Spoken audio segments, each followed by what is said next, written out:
अस्सलाम नाज़रीन, मैं हूं असद अली तूर। अपने प्रोग्राम असद तूर अनसेंसर्ड में आज की सबसे बड़ी तहलका खेज खबर हम आपको देंगे, अनसेंसर्ड देंगे कि जस्टिस एजाजुल एहसन जो अगले चीफ जस्टिस ऑफ पाकिस्तान बनने वाले थे, उन्होंने क्यों इस्तीफा दिया, उसकी पस पर्दा कहानी देंगे।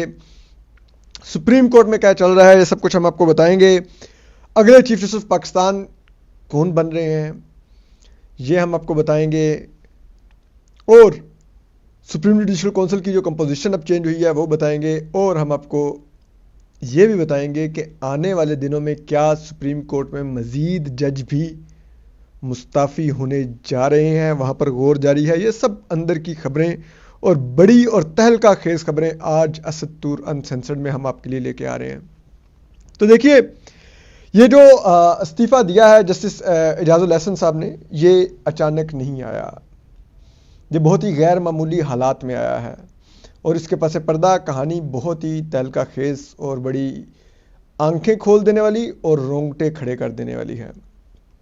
तो देखिए, पहले हम आगाज़ लेकिन करते हैं कि अगले चीफ जस्टिस पाकिस्तान कौन होंगे।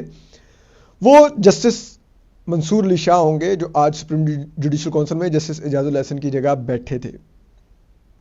जस्टिस मंसूर अली शाह यहाँ पे वैसे जस्टिस मुनीब अख्तर खुद को बड़ा इंग्लिश जज समझते हैं, गो कि जस्टिस मुनीब अख्तर भी बहुत काबिल जज है, लेकिन मेरी नज़र में अगर इस वक्त सुप्रीम कोर्ट में कोई इंग्लिश जज है तो वो जस्टिस मंसूर अली शाह हैं। वेरी अपराइट, लॉ पर उनकी कमांड एक्सीलेंट, जो फैसले वो लिखते हैं उनको पढ़ने का मज़ा आता है। सुप्रीम कोर्ट में जो सवालात वो रेज करते हैं, जो रिमार्क्स वो देते हैं, उनको सुनकर दिल खुश हो जाता है। सिवाय एक जनरल कमरुद्दीन बाजवा की एक्सटेंशन वाले फैसले में उन्होंने मुझे मायूस किया था, अदरवाइज द जज इज एक्सेप्शनली एक्सीलेंट जज। तो वो अगले चीफ जस्टिस ऑफ पाकिस्तान होंगे। पहले भी उनका टेन्योर तकरीबन 2 साल के करीब होना था, लेकिन अब जस्टिस एजाजुल एहसन के इस्तीफे की सूरत में अब उनका टेन्योर जो है वो बढ़कर करीबन 3 साल के लगभग अब उनका टेन्योर बन जाएगा। और ये 3 साल जब वो चीफ जस्टिस रहेंगे तो उन जैसे काबिल जज का और उन जैसे अपराइट जज का और एक कानून और पॉलिसी की डेप्थ को समझने वाले जज का चीफ जस्टिस रहना एक बहुत ही खुश आइंद होगा पाकिस्तान के लिए, पाकिस्तान की अदलिया के लिए कम अज़ कम। जब लाहौर हाई कोर्ट में थे तो उन्होंने वकला से मैच डाल दिया था, जब वकला हड़ताल करते थे, जजेस पर हमले करते थे। और ये पहले पाकिस्तान की अदालती तारीख के जज हैं, पहले जज कि जिन्होंने जब लाहौर हाई कोर्ट में थे अपने और अपने अहले खाना के तमाम असासे वेबसाइट पर डाल दिए थे, अपने तनख्वाह, अपने रिटायरमेंट पर्क्स, सब कुछ भी जो भी इनको पर्क्स मिल रहे थे लाहौर हाई कोर्ट की वेबसाइट पर डाल दिया था। तो he is a very very amazing जज। वो अगले चीफ जस्टिस ऑफ पाकिस्तान अब बनेंगे। इसके अलावा जो दूसरी चीज़ है वो सुप्रीम जुडिशल काउंसिल में तब्दीली किया है। आज तो वो बैठे थे जस्टिस एजाजुल एहसन की जगह जो तीसरे सीनियर जज थे सुप्रीम कोर्ट के रिज़ाइन देने तक, क्योंकि दूसरे सीनियर जज जो है जस्टिस सरदार तारिक मसूद हैं, जो सीनियर प्यूनर जज हैं सुप्रीम कोर्ट के, वो हैं सुप्रीम जुडिशल काउंसिल के मेंबर। और जस्टिस सरदार तारिक मसूद के अलावा चीफ जस्टिस कादी फाइज साहब सुप्रीम जुडिशल काउंसिल के चेयरमैन हैं। इसके अलावा 2 हाई कोर्ट के जजेस हैं, जस्टिस अमीर भट्टी जो लाहौर हाई कोर्ट के चीफ जस्टिस हैं, और जस्टिस नईम अख्तर अफगान जो कि बलूचिस्तान हाई कोर्ट के चीफ जस्टिस हैं। अब जस्टिस एजाजुल एहसन के इस्तीफे के बाद जस्टिस मंसूर अली शाह मुस्तकिल सुप्रीम जुडिशल काउंसिल के मेंबर बन गए हैं। और इसमें एक और जो गैर मामूली चीज़ है वो ये है कि अप्रैल में जस्टिस अमीर भट्टी भी रिटायर हो रहे हैं। चीफ जस्टिस अमीर भट्टी जो लाहौर हाई कोर्ट के चीफ जस्टिस हैं, पहले ही जस्टिस एजाजुल एहसन की इस्तीफे की सूरत में चीफ जस्टिस कादी फाइसा को सुप्रीम जुडिशल काउंसिल में एक गैर मामूली बढ़तरी हासिल हो गई है। अब तमाम के तमाम जजेस उनके लाइक माइंडेड हैं सिवाय चीफ जस्टिस अमीर भट्टी के, और वो भी अप्रैल में चले जाएंगे। तो उनकी जगह भी जो फिर मेंबर बनेंगे जिस हाई कोर्ट के चीफ जस्टिस, वो भी यकीनन चीफ जस्टिस कादी फाइसा के साथ वेल अलाइंड जज होंगे।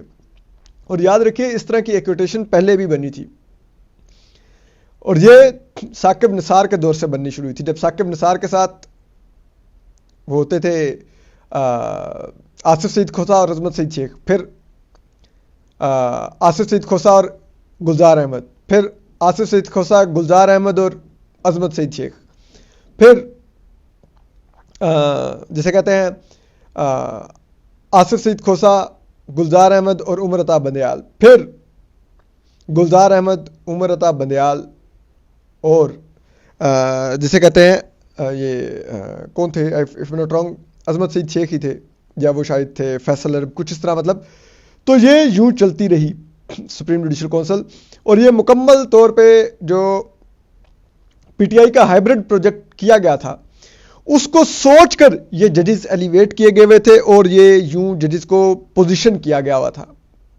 ठीक है, तो इसीलिए ये कहा जाता था ये 10 साल का प्रोजेक्ट है कि इनके बाद फिर उमर अता बंदयाल साहब के बाद फिर चीफ जस्टिस काजी फैसला को इसलिए नहीं बनने दिया जाना चाहिए था कि वो उस 10 साल प्रोजेक्ट का हिस्सा नहीं थे, तो उनको निकाल के फिर जस्टिस एजाजुल हसन का टेन्योर बढ़ाया जाना था, फिर मुनीब अख्तर साहब। तो लाइक एक पूरी एक्वेटेशन थी कि 10 साल ये प्रोजेक्ट पूरा करना है, तो उसके लिए जजेस भी वो एलिवेट होकर पहुंचे जो इस तरह सेटल हो। लेकिन अब जबकि वो प्रोजेक्ट क्लोज हो रहा है, बल्कि क्लोज कर दिया गया है फॉर टाइम बिंग एटलीस्ट, तो अब फिर जो जो मोहरे थे वो हट रहे हैं। फिर अब आ रही है कि जस्टिस एजाजुल हसन जिन्होंने इस्तीफा दिया वो कौन थे और उन्होंने क्यों इस्तीफा दिया, ये सबसे दिलचस्प और बड़ी कहानी है। देखिए, जस्टिस एजाजुल हसन आपको मालूम है ये भी फैज़ हमीद प्रोजेक्ट का हिस्सा थे, जिसके तहत इमरान खान साहब को 10 साल के लिए लाया जाना था। दूसरी चीज, ये साकिब निसार के भी करीब तरीन जज रहे। आपको मालूम है अस्पतालों के इधर उधर साकिब निसार बंदरों की तरह छलांगे मारता फिरता था, तमाम दौरों में उनके साथ एक जज होता था जस्टिस एजाजुल हसन। शेख रशीद के अस्पताल में भी जाना है पिंडी में उनकी कैंपेन करने के लिए, तो जस्टिस एजाजुल हसन उस वक्त के चीफ जस्टिस साकिब निसार के साथ जाएंगे। फिर आसिफ सईद खोसा के साथ भी आपको हर बेंच में ये बैठे हुए नजर आते थे। फिर जो चीफ जस्टिस गुलजार अहमद बने तो उनके साथ भी हर बेंच पे बैठे नजर आते थे। एक दफा तो कहते हैं कि उनको एक बार काउंसिल के वफद ने चीफ जस्टिस गुलजार अहमद को कहा कि यार मतलब आप हर बेंच में एजाजुल हसन को मत बिठाएं, ये हर चीफ जस्टिस के साथ बैठा होता है और हर बेंच में बैठा होता है कोर्ट रूम नंबर 1 में, ये क्या कर रहे हैं आप लोग, और जजेस को मौका दें। तो कहते हैं चीफ जस्टिस गुलजार अहमद ने कहा कि जो उस वक्त के चीफ जस्टिस थे कि नहीं यार उसकी इंग्लिश बहुत अच्छी है, फैसले मैं उसी से लिखवाता हूं। ठीक है, और फिर ये रहे एक दफा एक हमारे दोस्त ने तबसरा किया कि जस्टिस एजाजुल हसन जिस तरह सब्जी में आलू की जो हैसियत है वो चीफ जस्टिस एजाजुल हसन की वो जस्टिस एजाजुल हसन की सुप्रीम कोर्ट में हैसियत है। लाइक आलू आप किसी भी डिश में आप डाल सकते हैं, गोश्त बनाना हो, सब्जी बनानी हो, दाल बनानी हो, आप आलू बीच में ऐड कर सकते हैं। तो इसी तरह उन्होंने कहा कि एजाजुल हसन को आप हर बेंच में ऐड कर सकते हैं।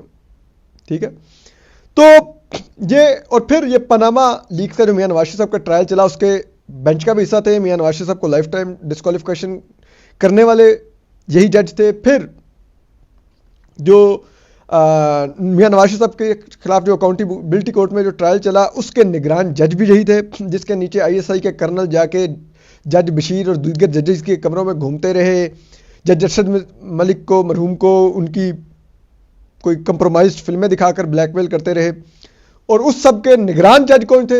एजाजुल हसन साहब। तो फिर इस वजह से नून लीग इन पर सख्त गुस्से में थी और वो बार बार मरीम नवाज साहबा भी अपने जलसों में इनकी तस्वीर दिखाकर इनके ऊपर तनकीद करती थी। मियां नवाज शरीफ साहब भी इन पर तनकीद करते थे नाम लेकर, बाकी लोग भी। तो एजाजुल हसन साहब प्रॉपर एक टारगेट थे। अब इनके लिए पहले कुछ नून लीगी रहनुमाओं ने पिछले कुछ समय पता चला कि उन्होंने मुख्तलिफ सीनियर वकला से मशवरा किया कि हम एजाजुल हसन साहब के खिलाफ रेफरेंस लाना चाहते हैं और शिकायत दर्ज करवाना चाहते हैं, तो आप अगर वो उस शिकायत के कंप्लेनेंट बने। तो उन वकला ने, तमाम सीनियर वकला ने कहते हैं कि नून लीग को रिफ्यूज किया और कहा कि ये मत कीजिए, आप अदलिया में एक दुश्मन पाल लेंगे। अब कोशिश कीजिए कि एजाजुल हसन साहब के साथ रहना सीखिए और इनके साथ गुजारा कीजिएगा ताकि इनका 10 माह का टेन्योर होगा वो आपका आराम से गुजर जाए।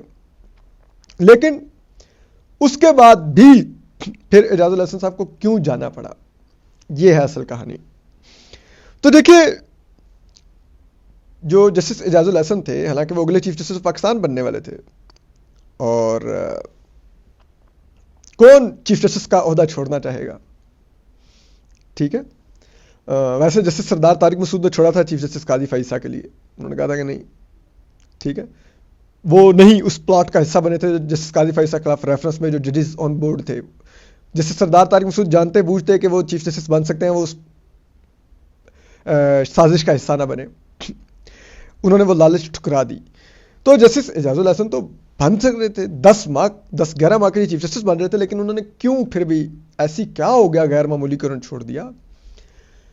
चीफ जस्टिस कादी फाइसा को अगर आप देखें, उनके खिलाफ पूरी फौज थी, पूरी ISI थी, उस वक्त के वज़ीर आज़म इमरान खान थे, उस वक्त के सदर आरिफ अलवी थे, उस वक्त के ARU के सरबराह शहजाद अकबर थे, उस वक्त के लॉ मिनिस्टर फरोग नसीम थे, उस वक्त की पूरी काबीना, हुकूमत, रियासत, एजेंसियां सब जस्टिस कादी फाइसा के खिलाफ थे। लेकिन वो जज डट के खड़े हुए, उन्होंने सरेंडर नहीं किया, लड़े और लड़के जीते। ये ऑप्शन ये भी ले सकते थे। गोके इनके खिलाफ भी अब रियासत हो चुकी थी, मिलिट्री एस्टेब्लिशमेंट इनसे नाराज थी, तो इन्होंने क्यों लड़ाई नहीं लड़ी, यही कहानी है। तो कहते हैं कि जस्टिस एजाजुल हसन वैसे तो चीफ जस्टिस उमर बंदयाल साहब के ज़माने से ही जब PTI का चैप्टर क्लोज हुआ तो फौज से और इनकी दूरियां पैदा होनी शुरू हो गई थी, और ये मसाइल पैदा होने शुरू हुए जब चीफ जस्टिस उमर बंदयाल साहब से भी army chief general Asim Munir की मुलाकातें हुई, जनरल बाजवा के जरिए भी पैगाम रसानी हुई, सब कुछ हुआ। फैज़ हमीद साहब जब हट गए तो फैज़ हमीद साहब के लाए हुए जजेस मुश्किल में आ गए, तो उस वक्त एजाजुल हसन साहब भी मुश्किल में आते गए। लेकिन एजाजुल हसन साहब फिर भी, उनके लिए मिलिट्री एस्टेब्लिशमेंट चाहती थी कि उनको किसी ना किसी तरह चला लेंगे, ताकि मियाँ नवाज शरीफ साहब को चेक करने के लिए भी एक उनके पास ऑप्शन रहे अगर वो प्राइम मिनिस्टर उनको लाना है तो। लेकिन हुआ क्या कि जो मिलिट्री कोर्ट्स वाला जजमेंट दिया जस्टिस एजाजुल हसन की सरबराही में उस बेंच ने, 6 मेंबर बेंच ने, जिसमें जस्टिस याहिया अफरीदी ने इख्तलाफ किया था, तो वो मिलिट्री कोर्ट का जो फैसला था उसने जरा ये बताते हैं कि फौज के दरवाजे जस्टिस एजाजुल हसन पर हमेशा के लिए बंद कर दिए, और फौज की तरफ से वाजे जस्टिस एजाजुल हसन को कन्वे हो गया था कि अब या हम हैं या आप हैं। उसके बाद हुआ क्या कि अब जरा ये बता रहे हैं कि जस्टिस एजाजुल हसन साहब के खिलाफ कल मुबैना तौर पर एक रेफरेंस और एक पिटीशन मूव होने जा रही थी, और इसमें जो कंप्लेंट थी वो जो कॉन्स्टिट्यूशन 1 टावर था, जो साकिब निसार ने अपने आखिरी दिन वो इलीगल बना हुआ टावर अपार्टमेंट्स लीगलाइज किए थे, उसका मामला था जस्टिस एजाजुल हसन के खिलाफ। क्योंकि जस्टिस एजाजुल हसन उस बेंच का हिस्सा थे जिसने कॉन्स्टिट्यूशन 1 रेगुलराइज किया, और जस्टिस एजाजुल हसन जज बनने से पहले कॉन्स्टिट्यूशन 1 बनाने वाली फर्म के जो कंस्ट्रक्शन कंपनी थी उसके लीगल एडवाइजर भी थे, और उनकी तरफ से लोगों को नोटिस भी भेजते थे। तो उनका तो डायरेक्ट कॉन्फ्लिक्ट ऑफ इंटरेस्ट था, लेकिन उसके बावजूद उसमें बैठे। तो उसमें कहते हैं कि जस्टिस एजाजुल हसन के बारे में कुछ ऐसी ऑडियोज और वीडियोज थी कि वो मामला बहुत ही संगीन था।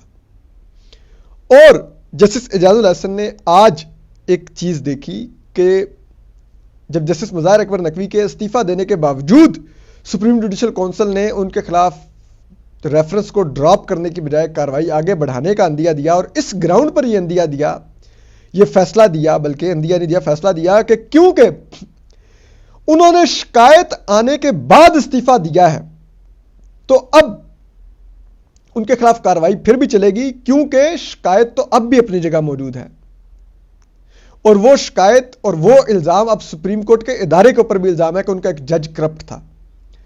तो अगर उस जज को यूं जाने दिया जाए वो सब कुछ लेकर, तो फिर तो सुप्रीम कोर्ट का इदारे की अपनी क्रेडिबिलिटी खत्म हो जाएगी कि यहां पे करप्शन करो और इस्तीफा देके घर चले जाओ, और आपका इदारा आपको प्रोटेक्ट कर लेगा कि आपने इस्तीफा दे दिया, अब आपके खिलाफ कार्रवाई नहीं होनी।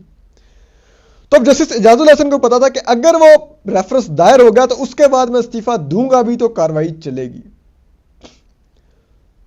तो उनके पास यही बेहतर ऑप्शन था कि वो शिकायत और रेफरेंस आने से पहले इस्तीफा दें। तो उन्होंने पहले इस्तीफे के ऑप्शन को चुना, और इसके लिए जरा ये बताते हैं कि जस्टिस एजाजुल हसन जो आज सुप्रीम जुडिशल काउंसिल में भी नहीं बैठे, बावजूद के वो उसके मेंबर हैं, थे, अब तो रिजाइन कर गए हैं, तो वो आज हंगामी तौर पर गए थे, उन्होंने कुछ मुलाकातें की। उस मुलाकातों में उनको बड़ा क्लियर ये कन्वे हुआ कि अब ये चीज़ें आपके बारे में आने जा रही हैं। सो फेस द म्यूज़िक, और उस पर जस्टिस एजाजुल हसन के इल्म में जब ये तमाम चीज़ें आईं, ज़रा ये कहते हैं, तो फिर उसके बाद उन्होंने फौरी तौर पे ये इस्तीफ़ा देने का फ़ैसला किया। और ये तकरीबन उनका इस्तीफ़ा कहते हैं कि 5 से 6 बजे के दौरान उन्होंने इस फ़ैसला किया, और इसी दौरान उन्होंने ये इस्तीफ़ा सदर मुमलिकत आरिफ अलवी साहब को भिजवाया 5 से 6 बजे के बीच में आज शाम को। तो ये सब कुछ करके वो मुस्ताफ़ी हुए। और अब जो एक और कहानी है इसमें, वो ये है कि ये कहाँ से ऑडियोज़ और वीडियोज़ और सब कुछ आना शुरू हुआ। फाइन। तो वो कहते हैं कि ये जो जनरल फैज़ हमीद हैं, उनकी जो बाजू मरोड़ी गई है फैज़ाबाद धरना फैसले की सूरत में, उस पर जो इंक्वायरी कमीशन बना, और उस पर उन्होंने कहते हैं कि army chief general Asim Munir से भी मुलाकात की, और वहाँ पर उन्होंने दरख्वास्त की कि मेरी कुछ जान बख्शी की जाए। तो वहाँ पर उनके सामने ऑप्शन रखे गए कि वो भी पीटीआई की बैकिंग कर रहे हैं, सब कुछ कर रहे हैं, और वो ये गेम खेल रहे हैं कि एजाजुल हसन साहब जब चीफ जस्टिस बनेंगे तो चीज़ें रिवर्स करेंगे और नून लीग की हुकूमत भी गिराई जाएगी, और फिर जनरल आसिम मुनीर भी कमज़ोर होंगे, और फिर इलेक्शन होगा, इमरान खान आएंगे और उनको DGISI बनाएंगे। ये सारा वो खेल खेल रहे हैं, तो उनको ये खेल सरेंडर करना होगा। तो उस पर ज़रा कहते हैं कि उन्होंने आमादगी जाहिर की, लेकिन उनको कहा गया कि फिर अब आपको जो आपके मोहरे हैं उनको भी गिराने में हमारी मदद करनी होगी, और हमें मालूम है कि आप इन लोगों से मुलाकातें करते थे, और इनकी ऑडियोज़ और वीडियोज़ भी आपके पास मौजूद हैं, और उन मुलाकातों की चीज़ें भी मौजूद हैं। तो वो फिर जनरल फैज़ हमीद जबकि जाते हुए, हमने पहले खबर दी थी कि ISI के दफ्तर से वो ये ऑडियोज़ और वीडियोज़ का एक बहुत बड़ा ख़जाना अपने साथ ले गए थे जब वो DGISI छोड़ रहे थे। तो वो फिर उनसे बरामद करवाई गई, और उसकी बुनियाद वही बुनियाद बनी फिर जस्टिस एजाजुल हसन के ख़िलाफ़ भी जो चीज़ें मूव हो रही थी उसकी। ये ज़राए बता रहे हैं, बड़े ज़िम्मेदार ज़राए। और फिर अब चीज़ यह है कि अब जबकि फैज़ हमीद गिर गए, तो फिर जस्टिस एजाजुल हसन को भी गिरना ही था। और ये बात अब ज़राए दावा कर रहे हैं कि जस्टिस एजाजुल हसन तक नहीं रहेगी। जस्टिस मुनीब अख्तर समेत दीगर कई जूनियर जजेस जो पिछले कुछ अरसे में जस्टिस उमरता बंदयाल साहब के दौर में लाए गए, उनको भी अब जाना होगा। खुसूसन उन जजेस ने जिन्होंने आखिरी दिनों में चीफ जस्टिस उमरता बंदयाल साहब के बदस्तूर उनके साथ खड़े रहने का फैसला किया। कहते हैं कि जस्टिस मुनीब अख्तर जिन्होंने जस्टिस मंसूर अली शाह के बाद चीफ जस्टिस बनना है, उन पर भी इस वक्त सख्त दबाव है, लेकिन अभी तक कहते हैं कि जस्टिस मुनीब अख्तर एक स्ट्रॉन्ग हेड जज हैं, और वो अभी तक डटे हुए हैं, और वो नहीं सरेंडर कर रहे।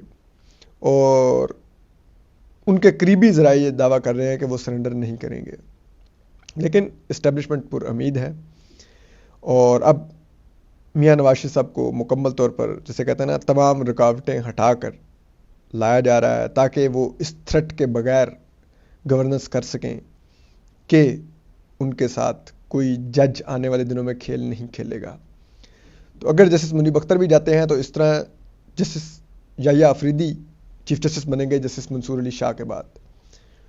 तो मुकम्मल तौर पर जिस तरह उस वक्त 10 साल एक प्रोजेक्ट के तहत एक लाइन सीधी होगी, तो अब भी एक लाइन सीधी हो जाएगी। So this is the whole game plan and this is what is happening, और ये हो रहा है। अपना ख्याल रखिए। अल्लाह हाफिज़।